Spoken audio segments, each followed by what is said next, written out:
अस्सलाम वालेकुम। बच्चों उम्मीद कर रहा हूँ कि आप सब लोग खैरियत से हैं और आप सबको अब सेकंड कोर्स आज हम डिस्कस करने जा रहे हैं अपना दैट इज़ इंडस्ट्रियल फार्मेसी।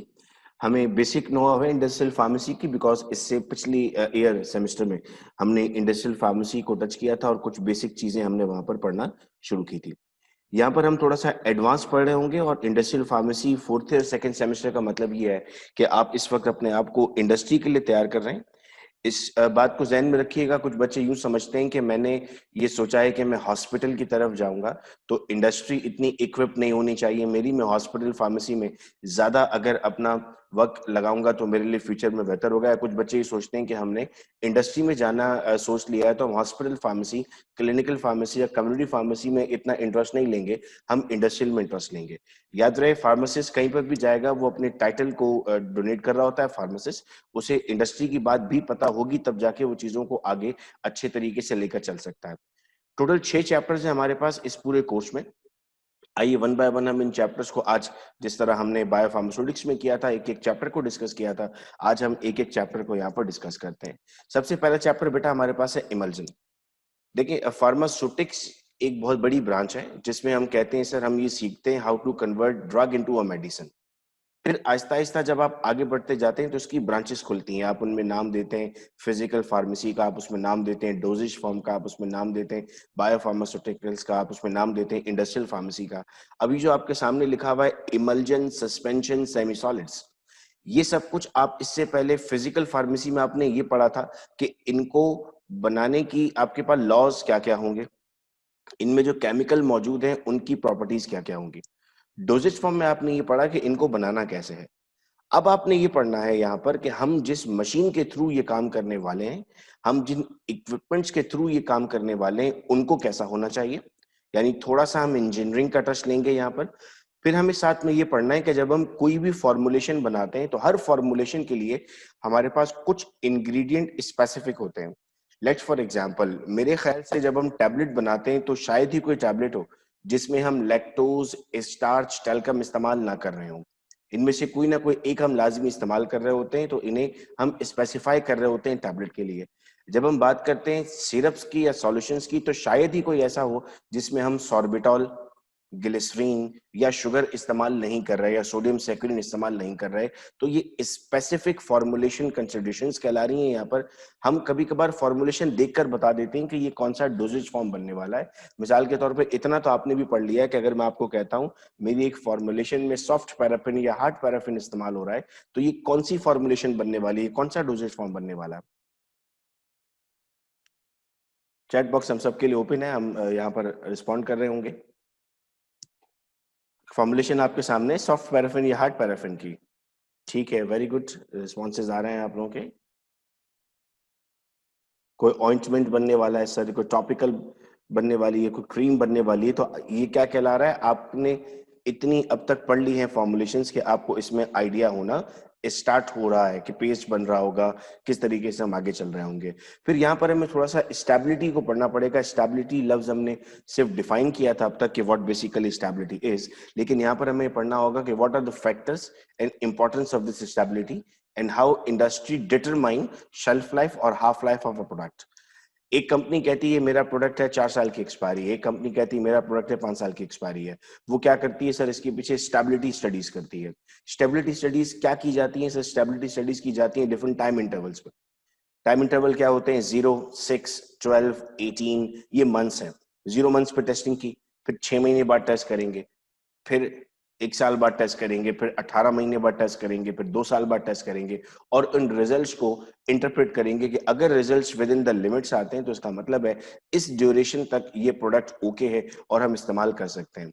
अब जब दवा मार्केट की जाती है तो वो कहीं पर भी रखी जा सकती है। आप जब भी कोई इस तरह की टेस्टिंग कर रहे होते हैं तो आप वर्स्ट कंडीशन लेते हैं कि गर्मी से गर्मी में भी अगर रखेगा तो आपके पास या प्रेशर से प्रेशर में भी अगर वो रखेगा, ह्यूमिडिटी भी मैक्सिमम होगी, तब अगर स्टेबिलिटी इसकी सही आ रही है तो अच्छी हालत में तो बहुत बेहतर आएगी। तो इंडस्ट्री के पास एक फ्रिज जैसी मशीन होती है, जैसे आप किसी सुपरमार्ट में जाते हैं तो वहाँ ग्लास वाला फ्रिज होता है जिसको खोल के आप उसमें से कोल्ड ड्रिंक्स या कोई चीज़ बाहर निकाल रहे होते हैं, बिल्कुल वैसे ही उनके पास एक स्टेबिलिटी चैम्बर होता है, जिसे वो मैक्सिमम टेम्परेचर और मैक्सिमम ह्यूमिडिटी पर रखकर चेक कर रहे होते हैं। तो इमल्जेंस के लिए स्पेसिफिकली हमें पढ़ना पड़ेगा इस कोर्स में। देन आते हैं हम सस्पेंशन पर। सस्पेंशन क्यों बनाई जाती है? एक सवाल जो फार्मासिस्ट के जहन में अक्सर घूमता है जब वो डोजेज फॉर्म पढ़ रहा होता है कि किसी का सॉल्यूशन बना रहे हैं, किसी का सस्पेंशन बना रहे हैं, किसी का इमल्जन बना रहे हैं, किसी का एलिक्सर बना रहे हैं, ऐसा क्यों किया जा रहा है? तो एनीवन नोज कि हम सस्पेंशन क्यों बनाते हैं, खासतौर पे सॉल्यूशन और सस्पेंशन में हम बड़ा परेशान रहते हैं कि किसका सस्पेंशन बनाया जाए, किसका सॉल्यूशन बनाया जाए। Any answer?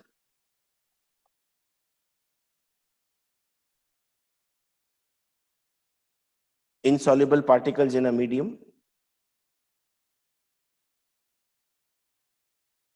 अब हम यहाँ पर ना लफ्ज इनसॉल्युबल नहीं इस्तेमाल करेंगे, हम लफ्ज इस्तेमाल करेंगे कोर्स पार्टिकल। कोर्स का मतलब होता है बड़े पार्टिकल्स। अगर पार्टिकल साइज ज्यादा है तो आप उसके सस्पेंशंस की तरफ जा रहे होते हैं, और अगर पार्टिकल साइज कम है तो आप उसके सॉल्यूशन की तरफ जा रहे होते हैं। यानी अब ये बात हम कहाँ से रिलेट कर रहे हैं सर? हम इस बात को रिलेट कर रहे हैं रियोलॉजी के साथ।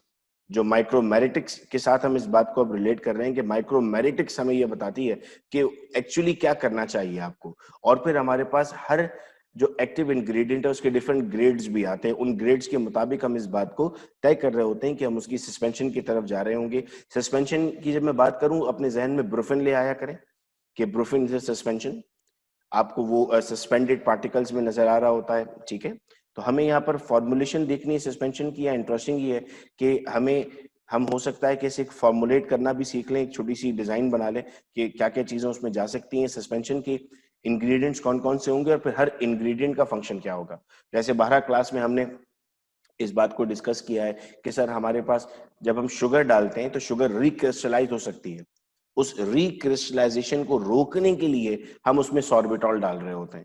इसी तरह हमारे पास हर इंग्रेडिएंट का एक फंक्शन होता है। एक्टिव हमारे पास मुख्तलिफ तरह से इस तरह आ सकता है कि टैबलेट ग्रेड का एक्टिव अलग होता है, सस्पेंशन ग्रेड का एक्टिव अलग होता है, कैप्सूल ग्रेड का एक्टिव डिफरेंट होता है।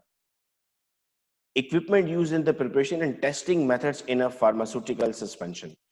नाउ इक्विपमेंट्स पढ़ने पड़ेंगे सर, क्या क्या यूज होता है इसमें, कौन कौन सी चीजों से गुजर के आपके पास एक सस्पेंशन आता है। सस्पेंशन के अंदर कंटिन्यूअसली एक शेकर लगा हुआ होता है जब वो फिल हो रही होती है। सस्पेंशन का अगर शेकर बंद है, मशीन बंद है, तो ठीक तरीके से सस्पेंशन फिल नहीं होता, बिकॉज सस्पेंशन में कोर्स पार्टिकल्स मौजूद हैं और कोर्स पार्टिकल डाउन होना स्टार्ट हो जाते हैं जब आप उसको कंटिन्यूअसली स्टिर करते हैं। तो 1800 लीटर का टैंक होता है, उसमें कंटिन्यूअसली स्टिरर लगा होता है। यहाँ पर मैं आपके साथ अगर एक एग्जांपल शेयर करूं, बिकॉज हम ऑन एयर है, ये रिकॉर्ड होकर यूट्यूब पर जा रहा है, तो मैं यहाँ पर कंपनीज के नाम डिस्क्लोज नहीं करूंगा कि कौन सी कंपनी में ये हुआ था, लेकिन वी हैव एन एग्जांपल कि एक सस्पेंशन थी, उस सस्पेंशन में इक्विपमेंट इस्तेमाल होना था, इक्विपमेंट को 10 मिनट के लिए मूव करना था, वो इक्विपमेंट 1 घंटे के लिए मूव हुआ। उससे नुकसान क्या हुआ? उस सस्पेंशन की जो कंसिस्टेंसी थी वो चेंज हो गई। अगर आप में से कोई घर में खाना बनाता है और हलीम बनाता है तो आपको पता है कि हलीम को एक मखसूस वक्त तक और एक मखसूस अंदाज से, एक मखसूस स्पीड के साथ घोटा जाता है। अगर उस घोटने में कोई कमी हो जाती है तो फिर आपकी जो हलीम बनकर आती है उसमें कंसिस्टेंसी नहीं होती, यानी दाल अलग नजर आ रही होती है, गोश्त अलग नजर आ रहा होता है, प्याज अलग नजर आ रही होती है। घर में सालन भी जब बनता है तो उसकी कंसिस्टेंसी होती है, जब आप उसको खाते हैं उसमें टमाटर अलग, मसाले अलग नजर आ रहे होते हैं, तो हम कहते हैं कि ठीक तरह से पका नहीं है। बिल्कुल वही काम उस सस्पेंशन के साथ हो चुका था। तो जब उस सस्पेंशन के साथ ये काम हुआ तो उसको यूज नहीं किया जा सका और वो मार्केट में नहीं जा सकी। उसके बाद उस पूरे बैच को डिस्ट्रॉय कर दिया गया था। तो ये क्वालिटी चेक था। क्वालिटी ने क्या कैसे पता लगाया? अगर आप क्वालिटी कंट्रोल डिपार्टमेंट में काम करते हैं और आपके पास एक सस्पेंशन आती है तो आपके ख्याल में सबसे पहले सस्पेंशन के लिए क्या टेस्ट करना चाहिए? क्योंकि जब जिसकी कंसिस्टेंसी सही नहीं थी, उसका अगर मैं ऐसे करूंगा तो सही आएगा बिल्कुल। यानी वो हलीम तो है, उसमें गोश्त भी है, दाल भी है। अगर आप किसी को ये चेक करवाते हैं कि खा के बताओ ये क्या है, तो वो कहेगा हलीम है, ये तो डन है। एक्सीलेंट बेटा सिमरन। हम विस्कोसिटी की तरफ जाते हैं। Naveed, very good. हम विस्कोसिटी की तरफ जाते हैं। विस्कोसिटी से हम चीजों को पकड़ रहे होते हैं। सस्पेंशन में विस्कोसिटी बहुत बड़ा रोल प्ले करती है कि कितना विस्कस है। बहुत ज्यादा गाढ़ा भी नहीं होना चाहिए और बहुत ज्यादा सिंपल भी नहीं होना चाहिए। Then packaging of in sorry and testing methods in a pharmaceutical suspension. I hope कि आप लोगों ने टेस्टिंग मेथड्स का जिक्र किया हुआ है और आप लोगों को अब इतना अंदाजा है कि कौन कौन से टेस्ट किए जाते हैं। हम सस्पेंशन में पीएच का टेस्ट कर रहे होते हैं, हम सस्पेंशन में विस्कोसिटी का टेस्ट कर रहे होते हैं, हम रिफ्रैक्टिव इंडेक्स कार्ल फिशर से चेक कर रहे होते हैं, फिर हम उसे HPLC पर लगाकर उसमें इम्प्योरिटीज को चेक कर रहे होते हैं। या मैं थोड़े से आपके कॉन्सेप्ट्स को क्लियर करना चाहूंगा कि HPLC क्रोमेटोग्राफी ये एक इंडस्ट्री में क्या रोल प्ले कर रहा होता है। ये बात तय है, जब आप इंडस्ट्री में काम कर रहे होते हैं तो आपको हर दूसरे बंदे पर शक करना होता है कि उसने अपना काम ठीक नहीं किया। अगर आप इस अप्रोच के साथ चलेंगे तो आप इंडस्ट्री में किसी बड़े लॉस से बचेंगे। अगर आपने अप्रोच ये रख दी कि वो मेरा दोस्त है और वो तो हमेशा सही काम करता है, तो आज भी सही काम किया होगा तो यकीन जानिए आप बहुत बड़े नुकसान की तरफ जा रहे हैं, अगर आप उस पर ऐसा यकीन करते हुए जा रहे हैं। तो आपने क्या करना होता है, सारी चीज चेक करने के बाद ये देखना है कि भाई इसने इसमें एक्टिव डाला भी था या नहीं डाला था। तो वो तो ऐसे से आपको पता लग जाता है। ऐसे से आप उसकी कैलकुलेशंस करते हैं, कुछ ऐसे आपके पास स्टैट्यूएशन से हो जाते हैं, कुछ ऐसे आपके पास आप क्रोमेटोग्राफी पे रन कर रहे होते हैं, कुछ आप HPLC पे रन कर रहे होते हैं, कुछ आप स्पेक्ट्रोफोटोमीटर पे रन करते हैं। आई होप कि आप लोगों ने स्पेक्ट्रोफोटोमीटर अपनी बेसिक थर्ड ईयर में पढ़ लिया है कि वो किस तरह रेडिएशंस की मदद से बताता है। एक इंस्ट्रूमेंट इस्तेमाल करते हैं हम इंडस्ट्री में, FTIR। FTIR इतना इंटरेस्टिंग इंस्ट्रूमेंट है कि FTIR पर ज्यादातर ये पोर्ट्स पर इस्तेमाल किया जाता है। जो हमारे पोर्ट कासिम है या जो समंदर की तरफ से चीजें आती हैं पाकिस्तान, या एयरपोर्ट की तरफ से पाकिस्तान आती हैं, तो वहाँ जो कस्टम इंस्पेक्टर होता है उसमें भी फार्मासिस्ट मौजूद होते हैं जो बायोलॉजिक्स को डील कर रहे होते हैं। अब इतना सारी कंसाइनमेंट आई है, टाइम नहीं है चेक करने के लिए, तो वो FTIR एक ऐसी मशीन है, छोटी सी मशीन होती है, लैपटॉप कनेक्ट होता है, स्कैनर होता है छोटा सा, आपको पाउडर उस पर रखना होता है चुटकी बराबर। वो उस पाउडर का स्ट्रक्चर एनालाइज करता है, लाइब्रेरी से अटैच करता है अपनी, और बता देता है चीज क्या है। ये मेफिनेमिक एसिड है, ये पैरासीटामोल है, ये कोई ड्रग है, ये कोई टॉक्सिक सब्सटेंस है, वो ठक करके पूरी उसकी दास्तान आपके सामने रख देता है। तो ये सब कुछ चेक हो रहा होता है। ये इंस्ट्रूमेंट्स के नाम आप लोगों को भरपूर पता होने चाहिए कि कौन कौन से इंस्ट्रूमेंट्स हम इस्तेमाल कर रहे होते हैं। फिर इंपॉर्टेंट होता है हमें इम्प्यूरिटीज को चेक करना। याद रहे, जो हम ऑफिशियल फार्माकोपियास की बात करते हैं, BPUSP, वो कहता है इम्प्यूरिटी भी चेक करें। अब हम अपने माजी से सीखते हैं। हमने माजी में क्या किया, माजी में इम्प्यूरिटीज को चेक नहीं किया। चेक करने का नुकसान क्या हुआ? चेक करने का नुकसान हुआ, अगेन मैं नाम डिस्क्लोज नहीं कर रहा, it was 2010 a pharmaceutical company, जहां पर एक मिक्सअप हुआ। इस मिक्सअप ने 200 से ज्यादा लोगों की जान ले ली। छोटे बच्चे थे ये, तो वो थे जो रिपोर्ट हुए। शायद कितने ऐसे होंगे जो रिपोर्ट नहीं किए गए थे। It was a government tender drug. नुकसान क्या हुआ था? नुकसान ये हुआ था कि वो खांसी के लिए ले रहे थे और बंदे मरते जा रहे थे। पाकिस्तान इस बात को आइडेंटिफाई नहीं कर सका। क्यों आइडेंटिफाई नहीं कर सका? बिकॉज हम इम्प्योरिटीज को चेक नहीं कर रहे थे। मतलब आप मेरे सामने से गुजर रहे हैं तो मैं ये आइडेंटिफाई कर रहा हूँ, जी नवीद गुजर गया, दिलीप गुजर गया, सना गुजर गई, सिमरन गुजर गई, राहीन गुजर गई। मैं सिर्फ इतना आइडेंटिफाई कर रहा हूँ। मैं ये आइडेंटिफाई नहीं कर रहा कि इनके पास कोई गन तो नहीं है, इनके पास कोई बॉम्ब तो नहीं है, इनके पास पत्थर तो नहीं है जो मुझे खींचकर मार देंगे। ये मैंने आइडेंटिफाई नहीं किया और मुझे नुकसान हुआ। तो ये करने के लिए मैं स्कॉटलैंड यार्ड को बुलाना पड़ा। स्कॉटलैंड यार्ड ने हमें बताया कि इसमें कुछ इम्प्यूरिटीज हैं। उनको कैसे पता लग गया? ये जो आपके इंस्ट्रूमेंट्स हैं, इनका काम होता है पीक देना। आप उसमें केमिकल रन करते हो, जैसी केमिकल आप उसमें रन करते हो वो सामने पीक्स आइडेंटिफाई करके दे देता है। अब ये आपका काम होता है ये आइडेंटिफाई करना कि कितने नैनोमीटर्स पर कौन सी रीडिंग दी जा रही है, कितनी वेवलेंथ पर कौन सी रीडिंग्स आपको मिली, और आप उसको आइडेंटिफाई करते हैं। याद बेशक आपको नहीं करना होता इन चीजों को, लेकिन आपके पास ये रेडी रेफरेंस के लिए सारी चीजें मौजूद होनी चाहिए। रेडी रेफरेंस में आपके पास यूएसपी होना चाहिए, रेडी रेफरेंस में आपके पास बीपी होना चाहिए, रेडी रेफरेंस में आपके पास मर्क इंडेक्स होना चाहिए, मार्टेंडेल होनी चाहिए। इंडस्ट्री में ये क्वालिटी कंट्रोल में एक लाइब्रेरी बनी हुई होती है जहां पर ये तमाम चीजें पड़ी होती हैं और बार बार देखकर उनको हम आगे बढ़ रहे होते हैं। देखिए, हम रोबोट्स नहीं है जो चीजों को याद रखेंगे, हमें चीजें पता होनी चाहिए। जस्ट फॉर शेयरिंग में अगर आपसे बताता हूँ, तो somebody ask the phone number of Einstein. उससे पूछा यार आपका फोन नंबर क्या है, तो उन्होंने अपनी जेब से कागज निकाला और उस पर देखकर बताने लगे। तो सामने वाले बंदे ने कहा, you are so big scientist, तुम्हें अपना फोन नंबर याद नहीं है? का ये मेरा ब्रेन है, दैट्स नॉट अ डस्टबिन। ये गार्बेज बिन नहीं है जहां मैं सब चीजें संभाल कर रखूंगा, काम की चीजें रखता हूँ यहाँ पर। जो चीजें इजीली एक्सेसिबल है मैं लिख लेता हूँ उसे। आई वुड रिकमेंड यू कि आप लोगों को पता हो कौन सी चीज किधर है। हाँ, अगर पता ही नहीं है कि मर्क इंडेक्स क्या है तो फिर कहानी दूसरी बन जाती है। चैप्टर नंबर 3 में हम क्या पढ़ेंगे? चैप्टर नंबर 3 में हम पढ़ेंगे ऑइंटमेंट्स कैसे बनते हैं ना। ऑइंटमेंट्स का बनना, ऑइंटमेंट्स का फिल होना is a different science. Ointment की कंसिस्टेंसी आना is a different science. Gel कैसे बनेगा, पेस्ट कैसे बनेंगे, जेलीज कैसे बनेंगी, is a very difficult science. और इधर एक फार्मासिस्ट का पता लगता है कि उसको काम करना आता है या नहीं आता, अगर वो आपको ऑइंटमेंट में सक्सेसफुल नजर आता है। इसलिए आप देखें पाकिस्तान में ऑइंटमेंट्स कितने कम बनाए जाते हैं। पेस्ट कितने कम बनाए जाते हैं। बहुत कम कंपनीज हैं जो इस पर बहुत अच्छा काम कर रही हैं, अदरवाइज हम बाहर से इंपोर्ट कर रहे होते हैं। जितना भी डेंटल का, अच्छा अब एक बड़ी इंटरेस्टिंग बात मैं आपको बताऊं कि हम तो फार्मास्यूटिकल सेक्टर में सिर्फ समझते हैं कि टैबलेट्स और ये सब चीजें हम इस्तेमाल कर रहे हैं, हम बायोलॉजिक्स की तरफ नहीं जाते, हम डेंटल की तरफ नहीं जाते। आपको पता है कि जितने भी पेस्ट हम इस्तेमाल कर रहे होते हैं डेंटल में ज्यादा इस्तेमाल कर रहे होते हैं, और वो एक बिल्कुल अलग साइंस है, उसमें अलग इंग्रेडिएंट इस्तेमाल हो रहे होते हैं, वो बिल्कुल डिफरेंट। अगर कोई किसी डेंटल दुकान पर गया है, डेंटल डॉक्टर के पास गया है, तब उसको जाके पता लगेगा कि अच्छा एक पूरी अलग दुनिया वहां पर खुली हुई होती है। और इनकी देन पैकेजिंग कैसे करनी है, इनका ट्यूब साइज कितना होगा, उस ट्यूब में आप कितना फिल करेंगे। हम ये हंसते हैं कि हम सेंसोडाइन पेस्ट खरीद कर आते हैं, उस पेस्ट में तो इतनी सारी हवा भरी हुई होती है, दैट इज इंपॉर्टेंट। वो क्यों भरी जा रही है, उसमें कौन सा इन्वायरमेंट रखा था, these all are things important. और एक एक चीज हमें पता होनी चाहिए इंडस्ट्री में। याद रहे, हम अगर ये सब पढ़ के इंडस्ट्री में जाते हैं तो फिर कोई ऐसी ताकत नहीं है जो हमें एक्सप्लोर करने से, हमें आगे बढ़ने से रोक सकती है। अदरवाइज फिर हम भी उन बच्चों में से बन जाते हैं जो कहते हैं कि पाकिस्तान में फार्मेसी का बिल्कुल भी स्कोप नहीं है, पाकिस्तान में फार्मेसी का कोई काम नहीं है। तो बड़ा इंपॉर्टेंट होगा हम सबके लिए कि अच्छे तरीके से इन चीजों को हम पढ़ते हुए आगे बढ़े। देन हम आते हैं chapter number 4 is sterile products. Sterile is my favourite area, जहां पर काम करना और जहां पर जिसके बारे में पढ़ना is a very interesting science.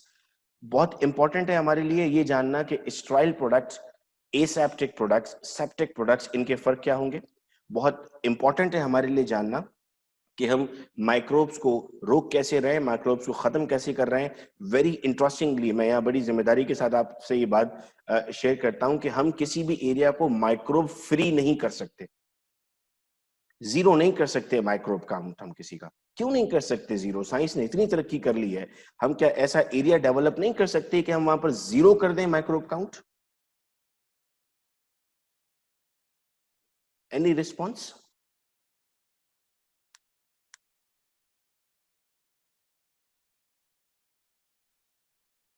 ठीक है, नवीद आपने रिस्पॉन्ड किया, वेरी गुड।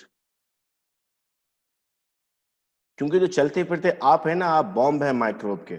आपके पास बेशुमार माइक्रो ऑर्गेनिज्म है, आपके बाल में, आपके हाथ में, आपके स्किन में, आपके नाखून में, आपके पसीने में, आपके बात में, आपके एयर ड्रॉपलेट्स में माइक्रोब्स हैं। रोबोटिक्स कर दें तो बात बन सकती है शायद। तो हम फिर एक लिमिट लगा देते हैं कि जी इतनी लिमिट तक जाना है। फिर स्ट्राइल एरिया और उसकी क्लासिफिकेशन, वेरी वेरी इंटरेस्टिंग ये जानना कि कितनी क्लास होती हैं स्ट्राइल एरिया की, कौन कौन सी क्लास में कौन कौन से प्रोटोकॉल्स होते हैं, कौन कौन सी क्लास में कौन कौन से ड्रेस पहनकर अंदर जाना होता है। आप फार्मास्यूटिकल कंपनी में जब जाते हैं तो वहां आपको मुख्तलिफ गाउन्स पहनने होते हैं, डांगरी पहननी होती है, और ये सब कुछ बड़ा बड़ा इंपॉर्टेंट होता है आपको कि आपको एरिया पता हो, क्लास ए में जा रहा हूँ, क्लास बी में जा रहा हूँ, फिर क्लास ए से बी में जा रहे होंगे तो क्या करना होगा, बी से सी में जा रहे होंगे। वे इंटरेस्टिंग। तो ये बहुत मजा आने वाला है इंशाल्लाह इस पर्टिकुलर टॉपिक में। हमें ऑप्थेल्मिक ऑइंटमेंट्स पढ़ने, इनकी प्रिपरेशंस बननी है, पेरेंट्रल की प्रिपरेशंस। पेरेंट्रल को पायरोजिन फ्री होना है, पेरेंट्रल में अगर कुछ थोड़ा सा भी पायरोजिन हुआ तो मामला बड़ा खराब हो सकता है। एसेप्टिक एरिया कैसे बनाएंगे, एयर कंट्रोल कैसे होगा, लेमिनार फ्लो, आई होप आप लोगों ने पढ़ा है और इसकी साइंस आप लोगों को आती है या आनी चाहिए इस स्टेज तक के what basically laminar flow is doing. ये लेमिनार फ्लो डिस्पेंसिंग में कितना रोल प्ले करता है, ये लेमिनार फ्लो टैबलेटिंग में कितना रोल प्ले करता है, कहाँ कहाँ इस लेमिनार फ्लो को होना चाहिए, एयर लॉकिंग कहाँ कहाँ होनी चाहिए, आप कहाँ कहाँ एयरलॉक सिस्टम्स लगाते हैं, एयर जैम कहाँ कहाँ लगाते हैं। यहाँ पर आप एचवैक एचवैक पढ़ा है आप लोगों ने, heat ventilation and air conditioning. तो एचवैक की थोड़ी सी साइंस आपको पता है, स्टराइजेशन कैसे करनी है, कौन कौन से टेक्निक्स हैं, इन्वायरमेंट कैसे मॉनिटर किया जाएगा, इन्वायरमेंट मॉनिटरिंग कैसे हो रही है, टेम्परेचर कैसे नोट कर रहे हैं, ह्यूमिडिटी कैसे नोट कर रहे हैं, परसेंट इंच काउंट कैसे नोट कर रहे हैं, स्वैब टेस्टिंग कैसे कर रहे हैं, ये सब कुछ इसमें आने वाला है। फिल कैसे करना है, पैक कैसे करना है, मैं आपके साथ देन अगेन यहाँ पर शेयर करता हूँ कि स्ट्राइल को बनाना भी is a very good science. और फिर मैं पाकिस्तान पर आता हूँ, there are very few companies जो काम कर रही है, one of the leading multinational company जिसने अपने स्ट्राइल प्रोडक्ट के लिए अलग जगह पर साइट खोली हुई है। वो उस फैसिलिटी में भी नहीं बनाता जिस फैसिलिटी में बाकी चीजें बन रही हैं। तो this is something to ponder. कभी सोचा करें कि कितनी बड़ी कंपनी अलग जगह पर जाकर क्यों कर रही है भाई ये काम। वो शायद इसलिए काम कर रही है कि ये काम बाकी चीजों के साथ नहीं हो सकता। इसकी पैकेजिंग के वक्त वाइल्स आते हैं। मैं कल एक खबर देख रहा था, एक ट्रक रिकॉल हुई है पाकिस्तान में। आई नो आप लोगों ने देखी होगी, नहीं देखी तो देखना चाहिए था आप लोगों ने, because it's market and it was a face to recall I guess, तो हम डिस्कस कर सकते हैं यहाँ पर इसे ऑन एयर भी। इट वाज हाइड्रोलिन, ये 2-3 रोज पहले रिकॉल हुआ है। हाइड्रोलिन रिकॉल हो चुका है मार्केट से। क्या वजह है रिकॉल होने की, एनीवन नोस? मैंने पूरा वो मीटिंग के मिनट्स, आप लोग भी पढ़ सकते हो, ड्रैप की वेबसाइट पे जाओ तो वहां पर ये चीजें अब मीटिंग मिनट्स में अवेलेबल होती हैं। उसमें ब्लैक स्पॉट्स आना स्टार्ट हो रहे हैं। अब देखो कितनी खतरनाक बात है कि हाइड्रोलिन किस कलर की बॉटल में आता है? What is the bottle colour of Hydrolin? So it is in amber coloured, अंदर नजर नहीं आता। तो ये पेशेंट जो पी रहा है, देखो पेशेंट कितना रिस्पॉन्सिबल होगा, पहला जिसने ये कंप्लेन की होगी। आपने, आप भी पेशेंट होते हैं ना, तो आपने भी इसी तरह करना होता है भाई। आप कंप्लेन करते हैं, उसने ब्लैक स्पॉट्स की कंप्लेन की है, उस पर बैचेस खुले और अच्छे खासे बैच में देख रहा था रिकॉल हुआ है। अब मसला ये शुरू हुआ है कि जी हुआ क्यों ये, और पहुंचेंगे उस तक। जैसे हमने सेफ्ट्रॉन के रिकॉल को डिस्कस किया था, अब मैं इस पर पूरी कोशिश कर रहा हूँ कि ये पता लगाऊं, कुछ कंपनी से मुझे खबर मिल जाए, कोई किसी दोस्त से खबर मिल जाए कि जी बेसिकली इस प्रोडक्ट में हुआ क्या था। तो अब फिर उस मैं ऐसा ऐसा आप लोगों के साथ जरूर शेयर करूंगा कि हुआ क्या था उसमें। हम कहते हैं कि सर हम इसमें प्रिजर्वेटिव्स डालते हैं। प्रिजर्वेटिव्स कौन कौन से होते हैं? मैं उम्मीद करता हूं कि प्रिजर्वेटिव्स के नाम आप लोग बताएंगे मुझे।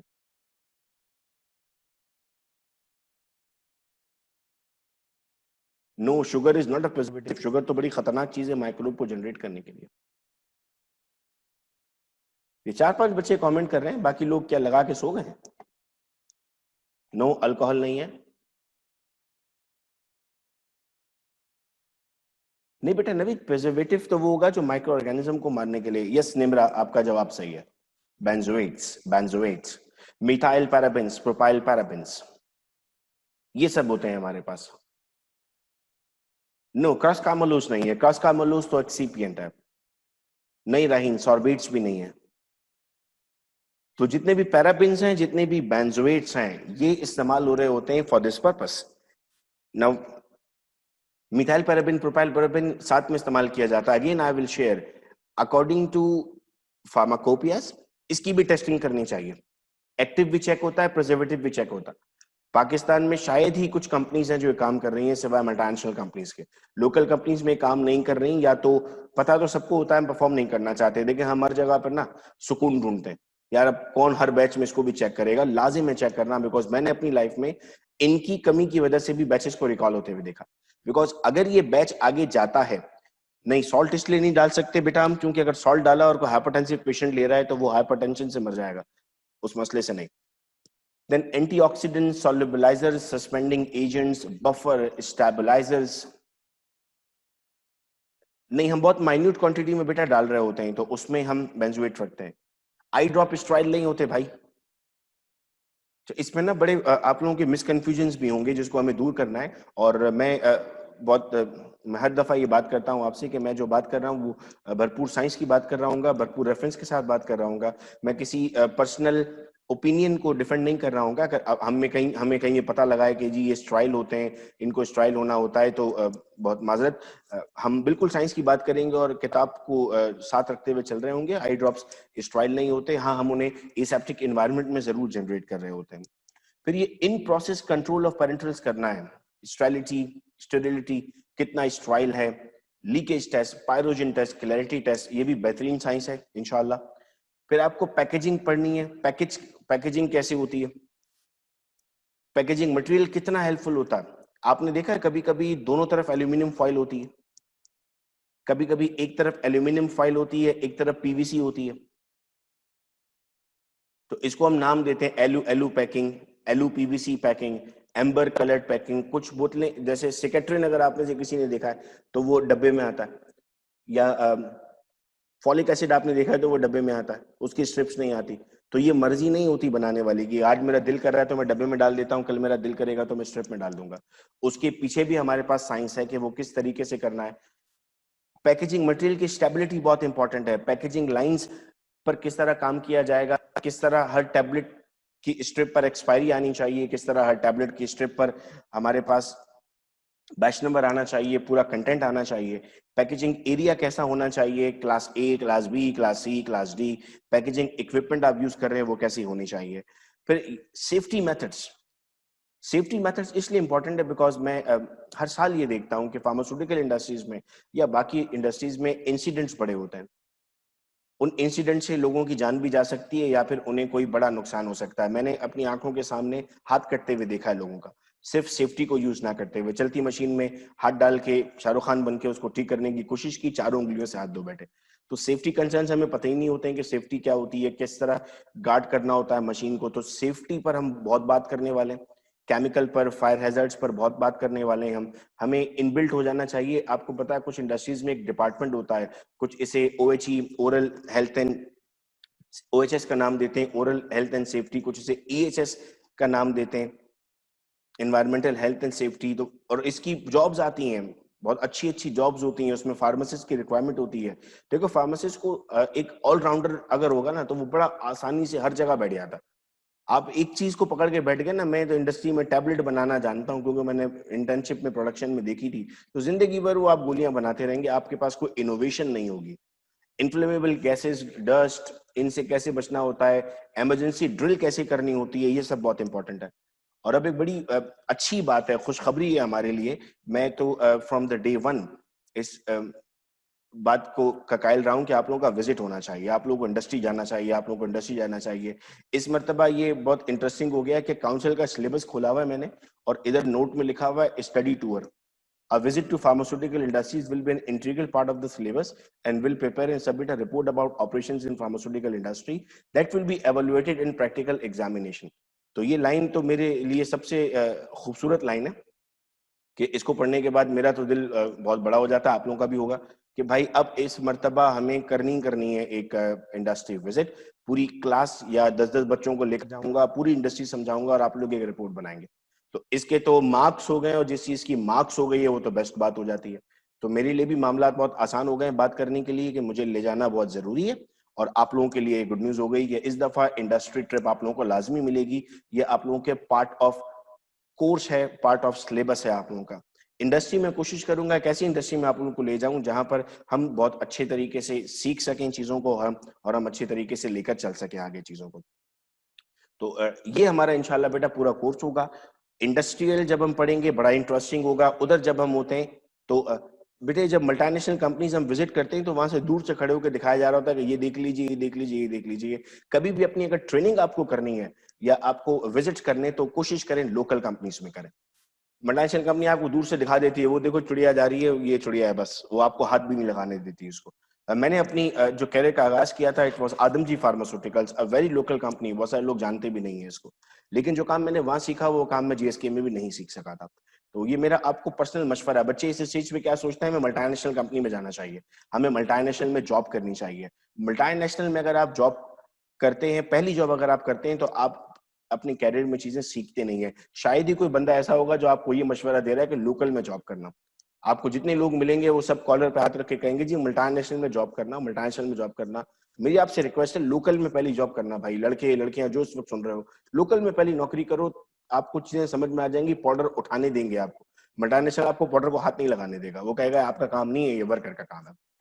ठीक है, तो मैं उम्मीद करता हूँ बच्चों की सारी बातें आपको क्लियर थी। अगर किसी की क्लास मिस हुई है तो ये आप थोड़ी देर में तमाम क्लासेस जब हो जाएंगी मेरी, तो मैं इसे अपलोड कर दूंगा चैनल पर, तो वहां से आप लोग उसे देख सकते हैं। Am I clear to all the topics? हम लिख दें नो क्वेश्चन या ओके, तो मैं फिर प्रोसीड करके क्लास ऑफ कर दूं। ठीक है, तो इंशाल्लाह कल जब हम पढ़ रहे होंगे तो इसमें से कोई एक चैप्टर पर्टिकुलरली हम स्टार्ट कर चुके होंगे, और कल बाकायदा हम अपने चैप्टर को डिस्कस कर रहे होंगे। बहुत शुक्रिया, थैंक यू वेरी मच आप सब लोगों का। अपना बहुत ख्याल रखिएगा बच्चों, अल्लाह हाफिज। एक सवाल आया सॉरी मेरे पास, एक्सेलरेटेड टेस्टिंग हम क्यों करते हैं? देखो हम टैबलेट को हर तरह से चेक करना चाह रहे हैं, जैसे आप लोगों के साथ किया जाता है ना, मिड टर्म भी ले रहे हैं, फाइनल टर्म भी ले रहे हैं, क्विज भी ले रहे हैं, जल्दी पेपर दे दो, आधे घंटे में दे दो, हम आपको तैयार कर रहे होते हैं, वैसे ही हम टैबलेट को भी तैयार कर रहे होते हैं। तो टैबलेट की भी हम इस तरह की सारी टेस्टिंग करना स्टार्ट कर देते हैं। ठीक है बेटे, थैंक यू, अपना ख्याल रखिएगा आप सब लोग, अल्लाह हाफिज।